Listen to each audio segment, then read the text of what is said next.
In the last video, we drove from Swimming Woman Creek back into Lewistown and then up to Judith Peak, where we spent the night in a fog. In the fog.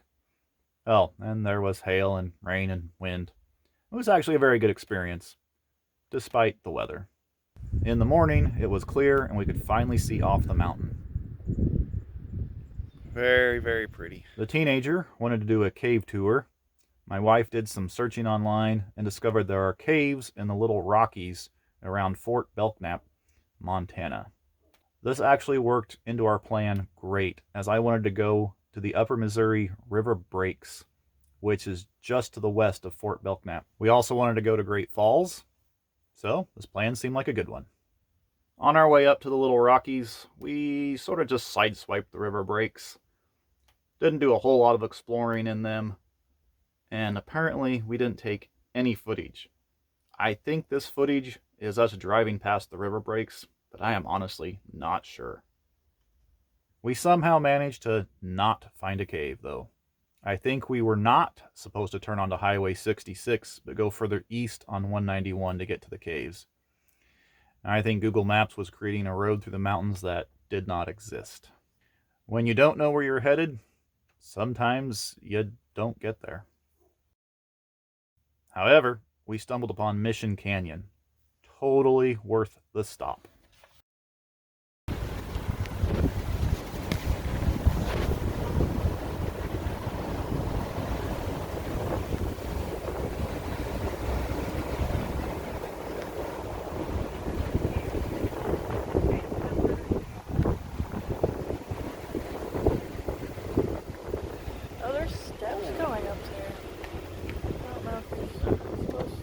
This is Mission Canyon outside of Hays, Montana. Stumbled across it actually. We were just looking on the map for places to stop and drove in here. Wow, this is neat. This little tiny windy road goes up through here. Camera does not do it justice on how tight and small this road is in here.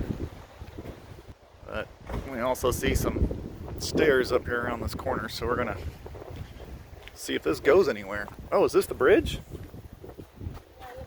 So this is a land bridge right here. The sun is just right to be wrong.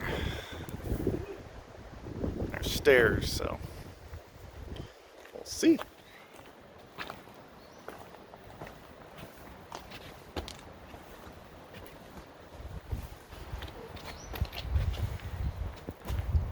This is fascinating.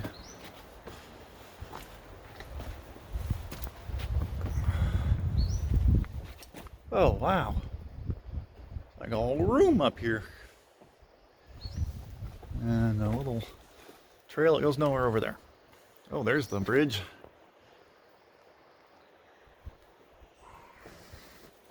Fascinating.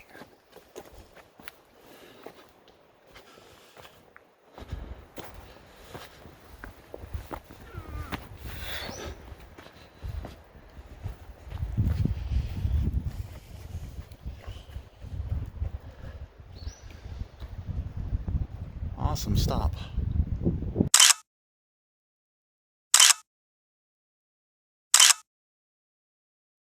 Found a little sign here laying in the grass, hole in the wall, natural bridges. Trail's about 2,500 feet long.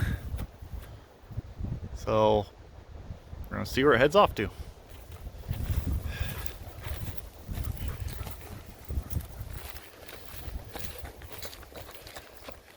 Maybe there. There's the hole in the wall. Oh, that. Okay, that's really not much. Not a huge, but it's neat. Neat little ladder and cliff dwelling. I don't know if that goes anywhere, if that's what you see is what you get. And I need to add, the people of Hays, Montana were very friendly. We were keeping our distance because of the plague, but everyone waved really big, some honked, and many shouted warm and welcoming greetings at us. It really made our day. After leaving a fun outing at Mission Canyon, there in Hays, Montana, we headed north up to Highway 2 over to Great Falls. Now, if you look at a map, you will notice that Great Falls is not near Hays, Montana. The point of this trip for us, and specifically this day of the trip, was just to see as much of Montana as we could and just try to take some notes of where we want to come up to in the future. It's basically a reconnaissance mission. Along the way, we saw a sign for a city park at Zurich with camping available. We pulled in to have a look. Zoe, what is after that? Waiting on the train. Look, come here. See, now Dakota's not scared of the train, but I think Zoe is. Zoe! It was a really nice park. We really did enjoy it, but we felt like it was still just a little too early in the day to stop. And being how it's just a little bit on the warm side that day too, we decided to find a campsite closer down to the Missouri River.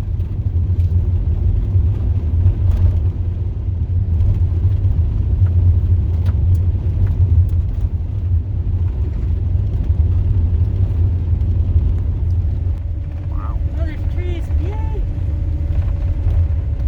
Somebody's house, Sulphur. apparently. Oh. Wow. Yeah. Kind of looks that way, doesn't it? That's a wood ranch. We found our way to Coalbanks Landing. It was a really nice spot right on the river. Being fairly late in the day when we got there, we made supper and simply relaxed at the picnic tables while watching the river go by. The camp host Jim came over for a chat. We told him we were heading over to Great Falls, and he suggested that we stop in at Fort Benton, as there is a nice walking trail along the river. After that, we went to bed.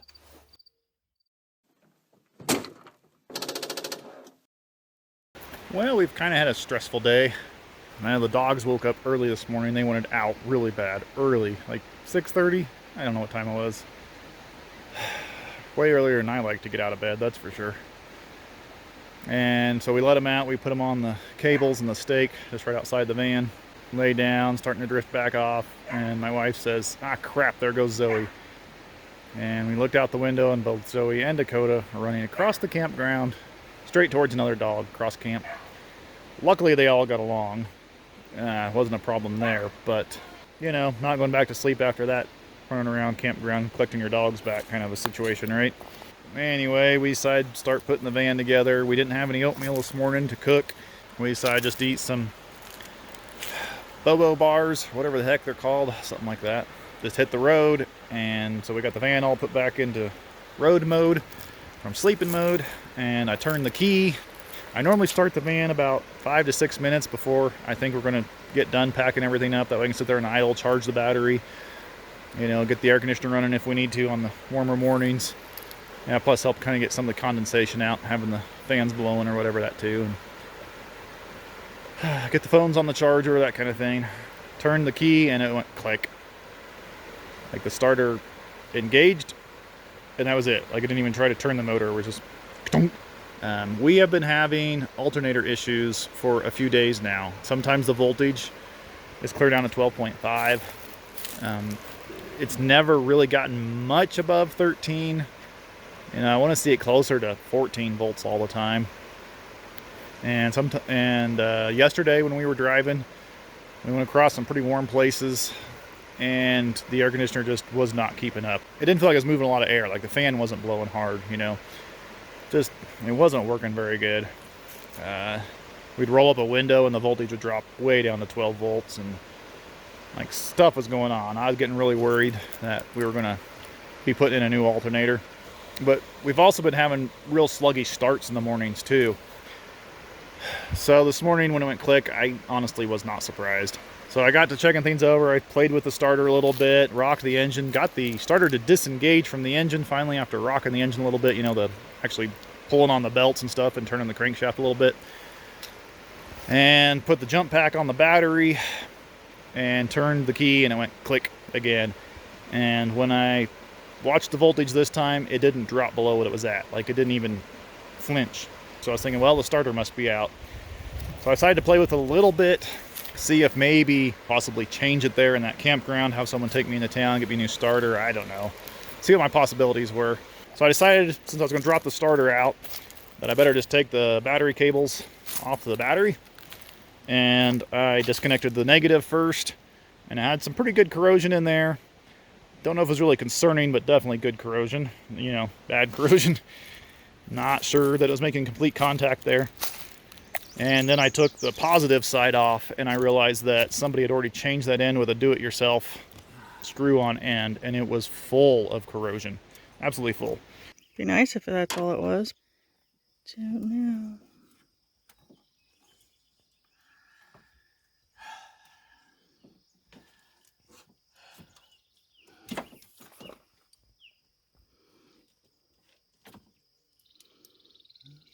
Luckily, I had a Pepsi with me.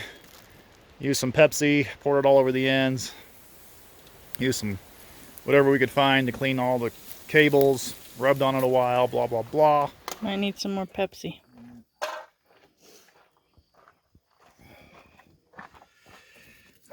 Maybe. Let's see.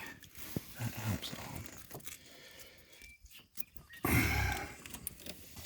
At least it ain't completely green now. No, it's pretty now. Alright. Kinda. I'm going to try putting her back together, I think. Okay, let's see. I don't know if the engine loose. I forgot at this point in time.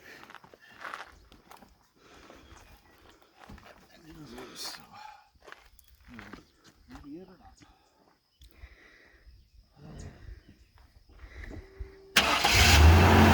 Yes!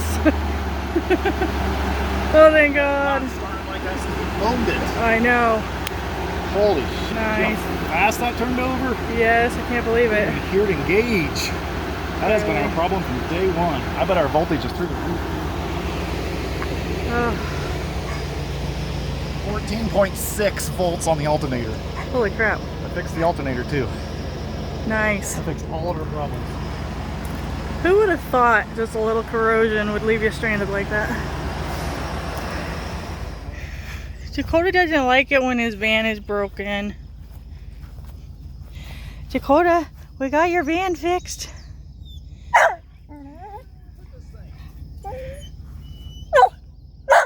Come on. In the van.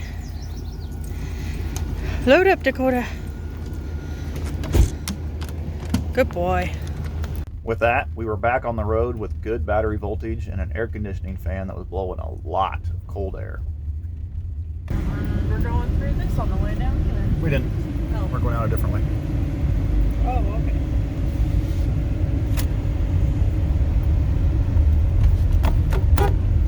Oh, it doesn't echo.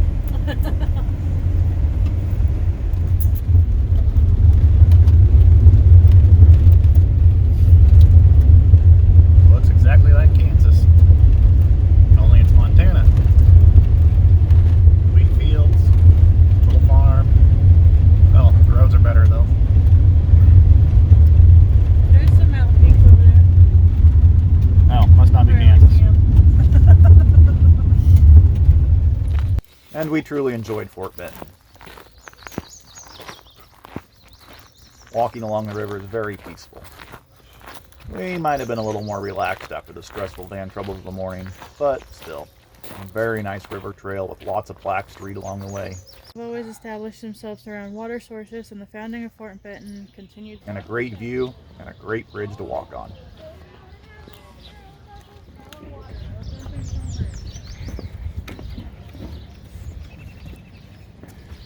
I'm gonna drop my phone over the side.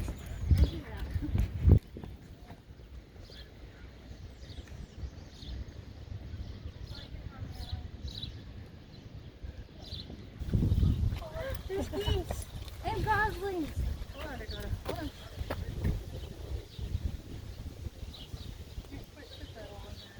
Look at the goslings. They're so scrawny. Next, we went to Great Falls, Montana. This is Rainbow Falls and Crooked Falls, just outside of Great Falls. So, pretty little area here. The wind is really starting to blow. I don't know if you can hear me or not. This was on my list of places to visit because of my interest in the Lewis and Clark expedition. I really wanted to see the falls themselves, so I could envision this obstacle that Lewis and Clark expedition had to overcome. That is Steamboat Island. After Great Falls, we had a decision to make. Head north to Glacier National Park, or begin to make our way home. My wife got on the interwebs and saw that Glacier was reporting high volume tourist traffic. Well, that made our decision easy. It was time to head south. We're in the Little Belt Mountains south of Great Falls. On our way to White Sulphur Springs, something like that. I think so.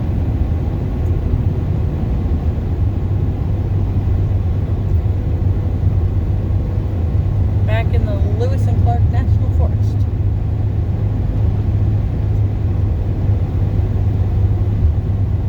Speaking of Lewis and Clark National Forest. On our way to find a campsite, we stumbled across a short hike to a waterfall. It was called Memorial Falls. Slothy got to do a little sunbathing, and Dakota made a friend. It was also a good excuse to get out of the vehicle. It was a pretty and rugged trail. Whee!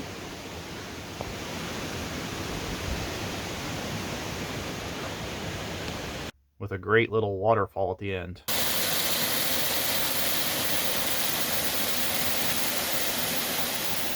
We continued down the road, as our goal was a campsite outside of White Sulphur Springs. Bye. Ruining my view, dude.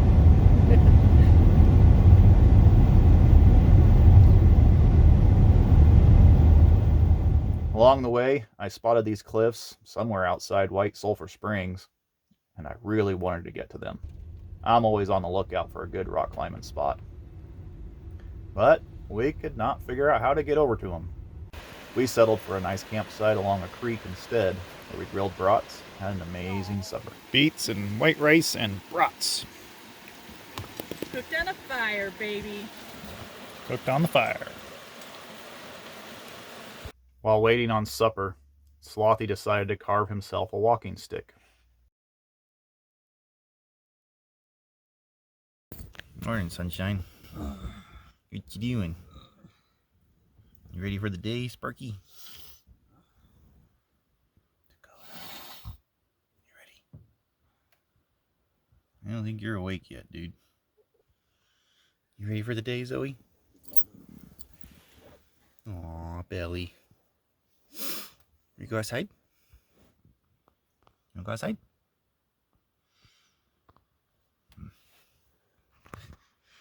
Not sure about this crew this morning. The next morning, after I got everyone out of bed, we drove to Devil's Tower.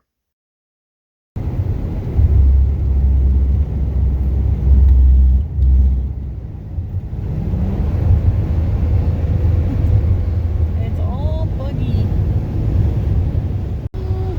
See it? Yeah. And the bugginess of Devil's Tower. The light was wrong to see the tower very well because it was evening by the time we got there. It's best to view the tower in the morning if you're just going to view it from the road. Then we spent the night in a forest in the Black Hills of South Dakota.